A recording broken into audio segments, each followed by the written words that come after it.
ایک عورت اپنے ہاتھ میں لاٹھی لیے راستہ ڈھونڈ رہی تھی۔ وہ زمانہ کی مصیبتوں کی ماری ہوئی تھی۔ اس نے حضرت عمر بن الخطاب رضی اللہ عنہ کو، جو لوگوں کے درمیان کھڑے تھے، روکا اور ایک طرف لے گئیں۔ حضرت عمر رضی اللہ عنہ اس کے قریب ہوئے، اس کے کاندھے پر ہاتھ رکھا اور اپنے کان اس کی طرف لگائے۔ حضرت عمر رضی اللہ عنہ نے کافی دیر تک اس کی نحیف آواز کی طرف کان لگائے رکھے اور اس وقت تک انصراف نہیں کیا جب تک کہ اس کی ضرورت کو پورا نہیں فرما دیا۔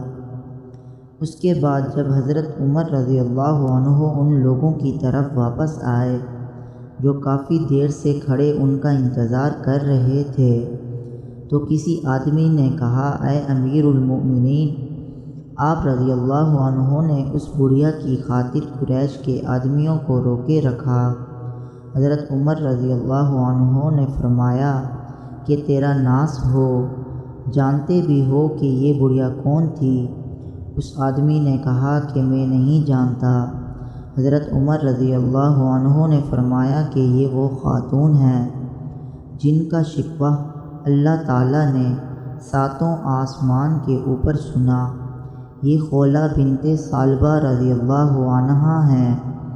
خدا کی قسم، اگر وہ رات تک میرے پاس سے واپس نہ جاتیں تو میں بھی ان کی ضرورت پوری کرنے تک واپس نہ لوٹتا۔